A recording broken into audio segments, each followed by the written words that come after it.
말이에요. 전도를, 바울 인생은 전도하는 거예요. 그래서 1차 전도, 2차 전도. 우리는 지금 2차 전도 여행에서 막바지에 들어왔습니다. 바울이 한 번 전도를 나가면 2년, 3년씩, 4년씩 이렇게 걸려서 돌아옵니다. 바울이 전도할 때 타향에서, 타국에서 전도하는데 얼마나 힘듭니까? 잘 돼도 좋을지 어떨지 모르는데, 바울이 아덴이나 베레아 같은 데서 전도할 때 얼마나 핍박을 하든지 밤에 보따리 싸갖고 도망갔어요. 저는 가만히 생각하니까 나 보따리 싸갖고 도망갈 일이 없을 것 같아. 근데 바울보다 지금 목회자들이 얼마나 편하게 목회하는지 모릅니다. 보따리 싸갖고 그뿐이에요? 감옥에 들어갔지, 어떤 맞아서 피 흘려서 죽을 지경이 다 된 그 정도로 하나님 일하면서 그렇게 힘들게 일하는 사람이 바울입니다. 그런데 우리 목회자들 얼마나 편합니까? 하나님 일하다 핍박당해서 보따리 싸고 도망간 사람 있습니까? 없지 않습니까? 이제 바울이 주 49년부터 51년까지 3년 동안 2차 전도 여행을 마치는 곳이 고린도입니다. 고린도에 가보니까 고린도는 아주 성적으로 문란한 도시, 도덕 윤리가 땅에 떨어진 도시가 고린도였어요. 이 고린도에서 바울이 1년 반 동안을, 그러니까 3년 동안 2차 전도 여행을 했는데 거의 반 1년 6개월 동안 이 고린도에서 바울이 머물렀다고 하는 것입니다. 그만큼 거기에 힘을 들여서 전도한 것을 알 수 있습니다. 제일 처음에 고린도에 갔었을 때 아굴라와 브리스길라의 집에서 같이 천막을 만들어가면서 그걸 돈 벌어서 살았습니다. 그러니까 바울이 이제 전도 끝날 때쯤 되니까 돈도 다 떨어졌어. 그래서 돈 벌어가면서 하나님 일을 하는 거예요. 그래서 회당에 가서 주일날마다 하나님 말씀을 전하니까 잘 받아들이면 좋은데 절대로 안 받아들여. 심지어 그러니까 옷을 털고 나왔다 했지 않습니까? 회당에서. 그래서 디도 유스라고 하는 집에 가서 또 거기서 이방인들을 전도하기 위해서 그 집도 회당 옆에 있었다 했습니다. 이렇게 바울이 거의 1년 반 동안 이 고린도에서 하나님 말씀 전하니까 회당장 그리스도보 이 회당장도 예수를 믿게 되고 그 집안이나 그 지역 많은 사람들이 예수를 믿게 됩니다. 이 꼴을 못 본 사람이 누구냐? 유대인이에요. 그래서 오늘 유대인들이 바울을 고소하고 바울을 박해하는 내용이 오늘 말씀입니다. 여러분들 예수 믿으면서 박해당하면서 예수 믿어봤습니까? 저는 좀 그런 거 했었어요. 우리가 부모님들이 예수를 안 믿기 때문에 교회 나가는 것을 무진장에 못마땅하게 생각해요. 못마땅하게. 아주 몸을 끌어잡아다니지 않았지만 그렇게 못마땅하게 생각하시. 자, 이렇게 바울은 고린도에서 하나님 말씀을 증거하다가 이제 유대인들이 너무나 많은 그런 사람들이 예수 믿게 되니까 하는 시기 질투가 나서 박해를 해가지고 결국은 아가야 총독 갈리오에게 가서 고소를 끌고 갑니다. 고소를 재판해달라고. 그러면 이 아가야는 어느 지방이냐 하면은 바울이 제일 처음에 드로아에서 마게도냐 사람들이 기도하는 가운데 마게도냐 사람들이 빨리 우리 마게도냐 와서 좀 도와달라, 구원해달라, 그러한 계시를 바울이 받습니다. 그래서 바로 배를 타고 아시아 대륙에서 유럽으로 넘어갑니다.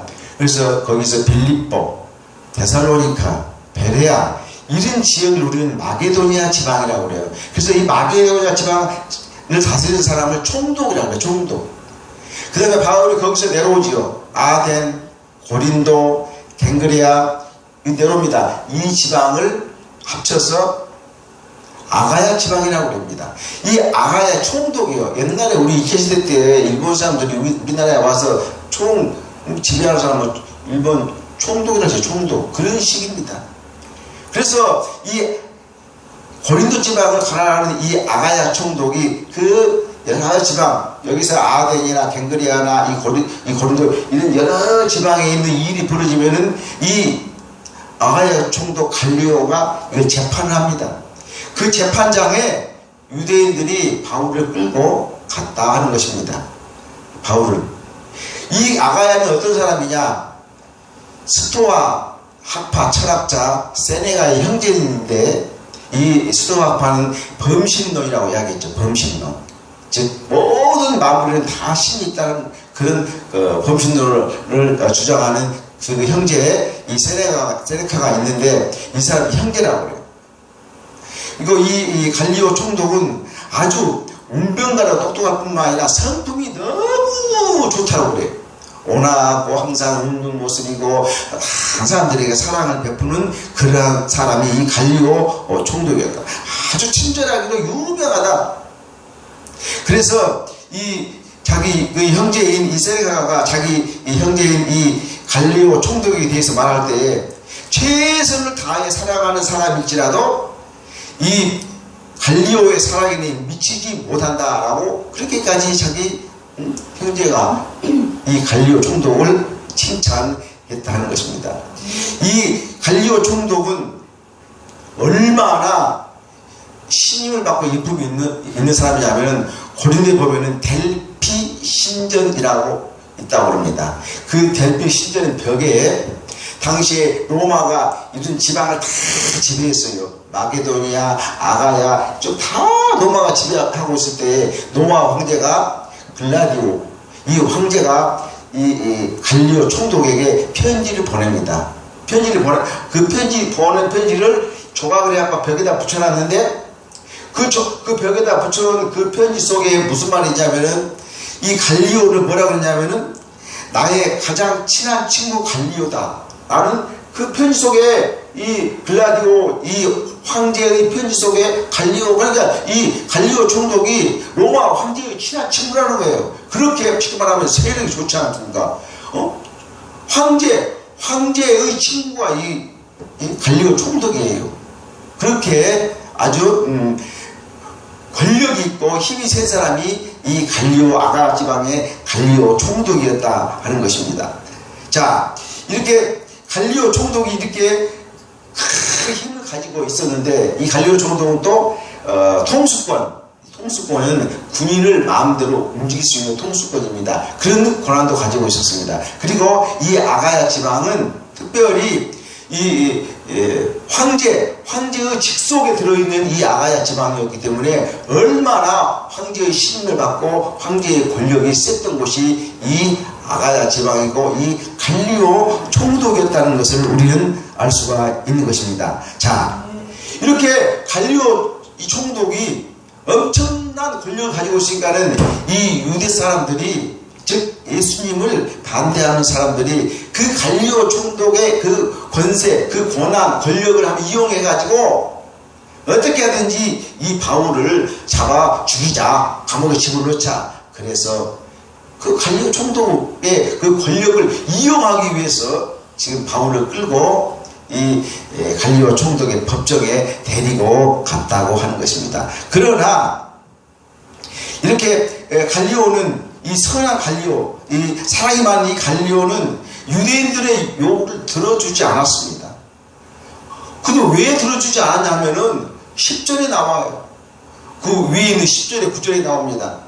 하나님께서 직접 바울에게 이야기를 해버립니다. 이 9절에 보면은 밤에 환상으로 바울에게 나타나서 뭐라고 하냐면 10절에 내가 너와 함께 있으면 너는 어떤 사람도 너를 대적하여 해롭게 할 자가 없을 것이니 이야기해버립니다.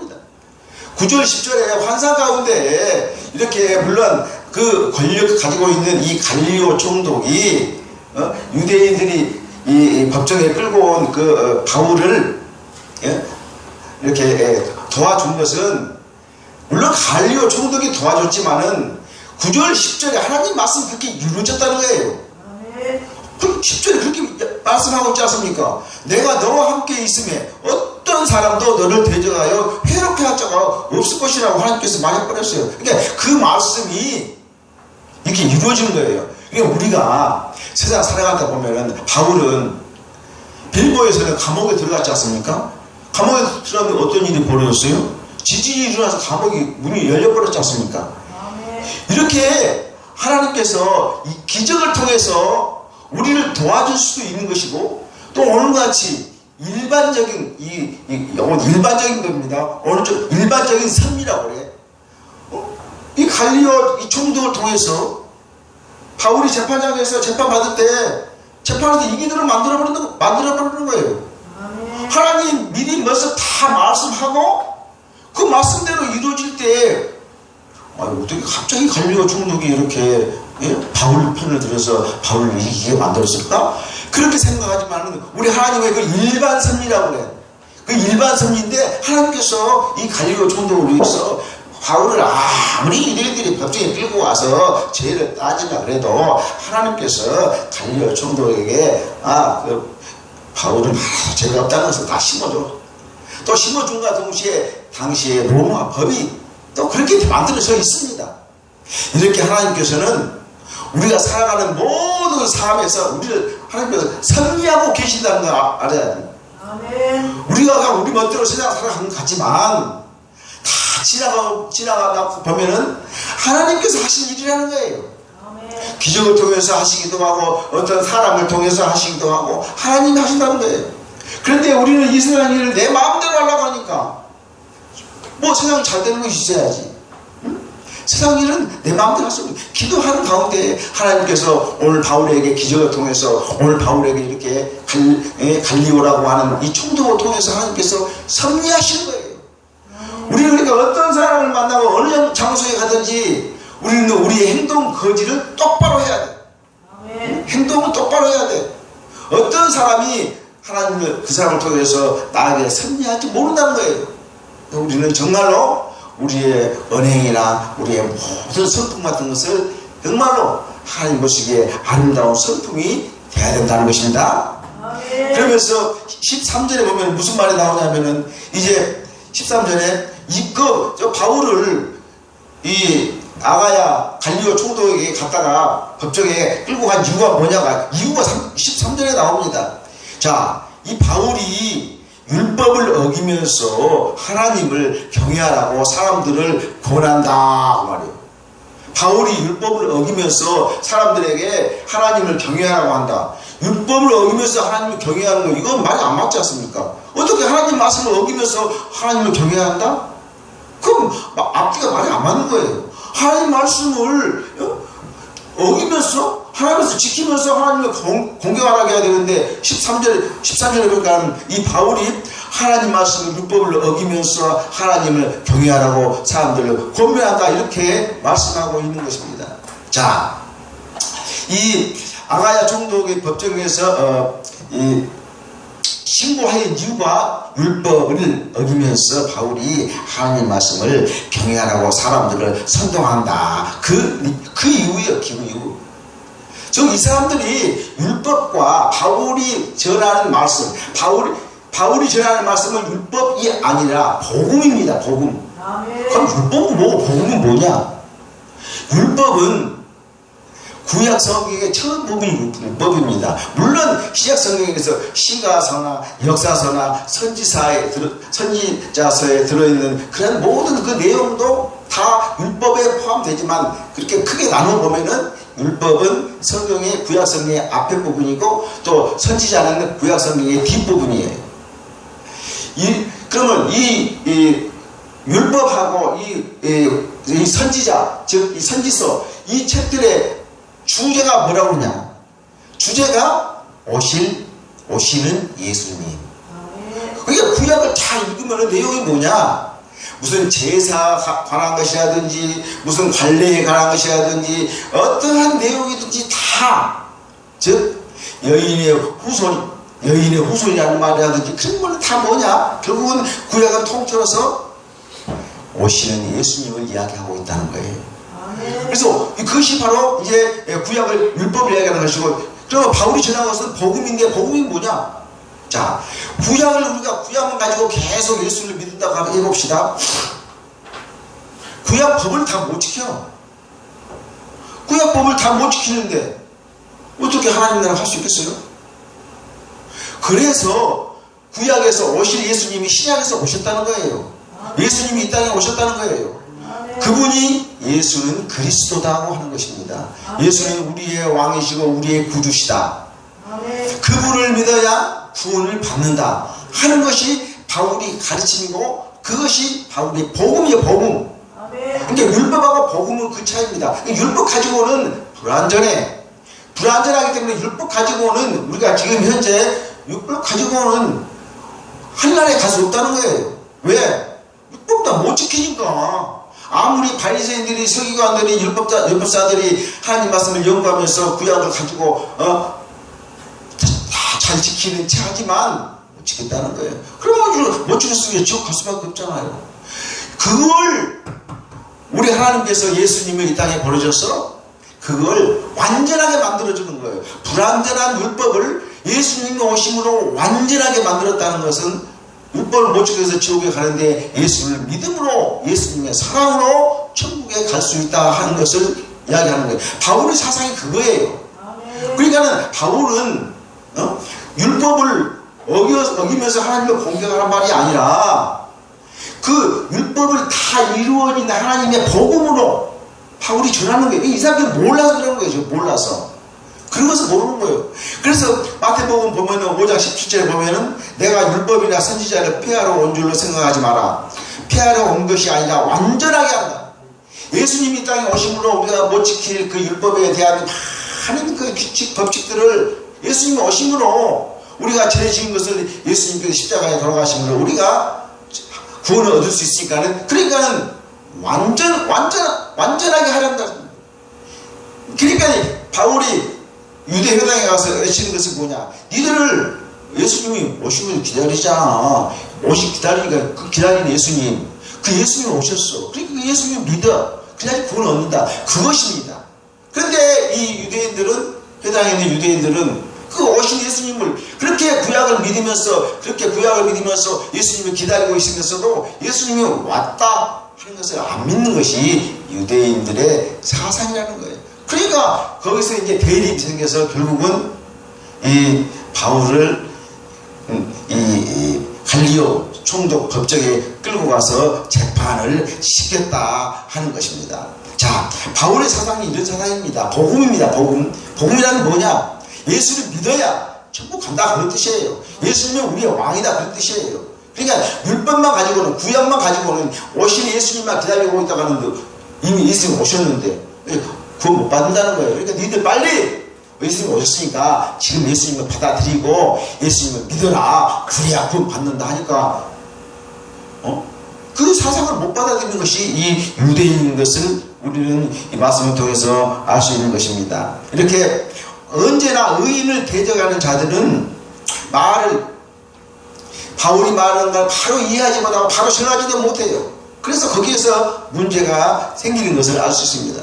그렇게 하니까 이제 이 갈리오 총독이 14절에 그 말하니까는 이제 바울이 말하려고 하니까 갈리오 총독이 말 못하게 합니다. 말 못하게 하면서 이야기를 합니다. 이 갈리오 총독이 유대인에게 이야기합니다. 이쪽에 바울하고 바울의 그 동의자들이 앉아있을 것이고 또 이쪽에 유대인들이 재판하니까 그 갈리오 총독이 이야기를 합니다. 야, 너희들이 말이야, 유대인들아, 지금 들어라. 나는 무슨 재판을 하느냐 하면은 나쁜 일 하는 사람, 불량한 일 하는 사람, 남을 속이고 남을 죽이고 이렇게 형사적인 문제, 정치적인 문제, 나는 그것을 심판하는 사람이야. 정치적인 문제, 우리로 말하면 우리 법원에서 여러 가지 일을 고소하고 거기에서 법관들이, 판사, 검사들이 그 일을 해결하지 않습니까? 나는 그거 일하는 사람이야. 그렇게 이 갈리오 총독이 14절에 그렇게 이야기를 합니다. 그러니까 너희들이 이 일이 세상적인 일이면 남을 죽이고 남의 물을 훔치고 남을 속이고 이런 그 세상적인 일이면은 내가 너희들 말을 들어서 내가 재판해 주겠다. 그렇게 이야기를 합니다.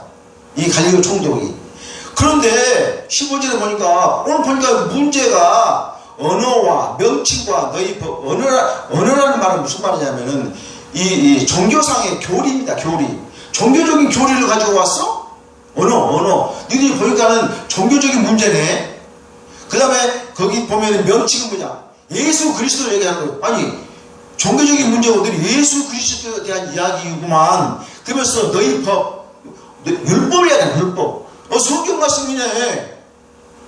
우리 로마 법정에서는 이 종교적인 문제는 다루지 않는다. 종교와 정치와 정치는 우리는 분리한다. 그래서 정치적인 문제, 사회적인 문제, 형사적인 문제만 우리 법원에서 다루고 그걸 재판하는 것이지, 너희들 말이야 종교상의 그 교리 문제, 예수 그리스도에 대한 문제, 또 구약의 율법에 대한 그런 문제, 그걸 안 다루어. 가서 너희들이 스스로 해결해. 그 말씀이에요. 그러니 구절의 말씀처럼 우리 주님께서 밤중에 우리 바울에게 환상으로 나타나서 누구도 너를 해할 자가 없을 것이라고 딱딱 이루어져 버리는 거예요. 근데 유대인은 자기 꾀에 자기가 넘어가는 거예요, 결국은. 그런 말씀 14절과 15절에 이렇게 그 말씀이 그 속에 들어 있습니다. 자, 이렇게 이 갈리오 총독은 재판을 법에 따라서 확실히 했다는 거예요. 이게 중요합니다. 우리 지금 요새 좀 이 방송에 보면은 정권이 바뀌면은 정권 바뀐 쪽으로 이 판사들이, 법관들이 거기에 몸을 기대가지고 판단을 제대로 안 해. 유전 무죄, 무전 유죄. 무슨 말인지 알죠? 돈 있는 사람은 죄가 없는 거야, 죄 짓고도. 돈 없는 사람들은 죄 짓고, 돈 없는 사람들은 죄 없어도 죄 있는. 어떤 사람은 죄가 없는 데에도 가서 그냥 살고 있어요. 정권이 바뀌면 그렇게 하고 있습니다. 그런데 이 갈리오 총독은 그렇게 선량하고 아름답고 그렇게 좋은 사람, 아주 호인의 명칭을 받는 그 사람이지만 무패는 안 됩니다. 꼭 법대로 딱 하는 거예요. 법대로 하는 거예요. 이와 같이 정치와 종교를 분리해가지고 이 갈리오 총독이, 이건 사실 로마 법이죠. 정치 분리해가지고 심판하는 것을 할 수가 있는 것입니다. 그래서 오늘날에도 보면은 교회 문제가 법적으로 가는 건 맞습니다. 이제 오늘날에는 좀 세상이 복잡해지지만 교회에 막 재산 문제라든지 교회에 무슨 이성 문제라든지 막 이런 거 복잡한 거 교회에서 해결을 못하니까 법에다 고소를 해, 고소를. 그런데 2000년 전에 그 로마 법에는 교회에서 일어나는 문제를 니들이 알아서 해결해. 우리 법정에서는 형사상의 문제, 정치적인 문제 이것만 다루니까 2000년 전에 로마라는 나라가 이렇게 딱 분리되어 있어요. 오늘날 이 교회들이 너무나 문제가 많으니까 교회에서 일어나는 문제를 교회에서 해결 못하고 법적으로 가지고, 세상 법적으로 가지고 이래서는 안 된다는 거예요. 2000년 전에도 이렇게 법을 확실하게 집행한 로마라는 나라가 있었어요. 그래서 제가 생각할 때, 아이고, 로마에 가면 로마 법을 따르라는 말이 이제 생겼을까? 그런 말도 로마에 가면 로마 법을 따르라는 말이 있지 않습니까? 사실 로마가 이 세계를 약 1000년 이상 지배를 했습니다. 로마라는 나라가. 아주 쉽게 말하면 법치주의입니다. 꼭 법대로 이런 훌륭한, 이 갈리오와 같은 훌륭한 총독이 재판장으로서 그 법을 잘 지켜. 유대인들이 가서 아마 이 갈리오 총독한테 돈 좀 이렇게 주면서 우리 편 좀 들어가지고 우리가 이기하고 저 바울을 좀 감옥에 가둬서 좀 두드려 패버리게 해달라고 이렇게 할 수도 있잖아요. 그런데 갈리오 총독은 그 법대로 딱 끊어버리는 거예요. 오늘 우리도 마찬가지로 교회 문제는 교회에서 해결해야 돼. 그런데 그거 가지고 그냥 법에 가서 고소하고 그냥 이러거든요. 2000년 전보다 더 못한 지금 삶을 살고 있다는 거예요. 이렇게 로마가 1000년 넘게 세상을 지배하고 살 수 있었던 것은 이러한 법치주의에 입각한 것이고, 로마라고 하는 나라는 우리 일본이 우리 아시아 지역 세계를 제패하려고 일본이 그 난리 쳤지 않습니까? 그 몇 년 못 갔어요. 우리 36년 만에 해방됐지 않습니까? 일본에서. 근데 로마는 1000년 동안 그 주위를 지배했다는 거예요. 왜 그러냐? 일본하고 로마하고는 무슨 차이가 있냐면은, 일본은 우리나라에 들어오자마자 여기 있는 거 다 가져갔죠? 이름도 다 바꿔버리지, 한글도 다 없애버리지, 모든 문화 다 말살시키지, 산에 있는 거 들에 있는 거 전부 다 가져가 버리지. 심지어는 여자까지 데려다가 못 쓸지 다 해버리죠. 그러니까 저 어디 못 가는 거예요. 일본은. 그래 금방 망하는 거예요. 그런데 노마가 우리나라를 이렇게 침범했다 그럽시다. 그러면은 그래 너희들 문화는 너희들 문화대로, 너희들의 언어는 너희들 언어대로, 너희들이 할 수 있는 건 다 하면서 살아는 거예요. 대신에 노마에 세금을 냈고 또 노마에서 군사를 뽑으면은 그 병들 군사들 같은 것도 다 해라. 그리고 노마의 큰 지배만 받고 나머지 일상적인 삶은 네 마음대로 하라는 거예요. 네 언어를 가지고 네 풍습을 가지고. 그러니까 노마가 그러니까는 각 나라들이 그렇게 반발을 덜 하니까 않겠습니까? 그래서 노마는 대제국이라고 이야기하고 있는 것입니다. 이와 같이 총독이 이제 그러면서 16절에 이렇게 나옵니다. 그러면서 이 갈리오 총독이 법정에서 유대인을 쫓아내버려. 야, 너 종교적인 문제야. 너희들 예수 그리스도에 대한 문제이고 너희들 그 문제라는 것은 너희들이 해결해야지. 안 돼. 다 나가. 필요 없어. 나는 그런 종교 심판, 그런 심판은 나는 안 한다. 나는 우리 너무 법대로 하니까 가서 너희들끼리 해라는 거예요. 자, 이와 같이 갈리오 총독은 종교적인 문제에서 참견하지 않아. 정말로 이 총독이야말로 자기 자격에 맞는 올바른 심판을 하는 것. 즉 법의 나라의 한 총독으로서 자기 할 일을 다 하는 것. 오늘날 우리나라 이 법관들도 좀 이렇게 좀 법대로 좀 잘 했으면 좋겠어요. 물론 조금씩 오판은 있을 수도 있지만, 그런데 그렇게 못하니까 지금 이렇게 힘들고 좀 어렵습니다.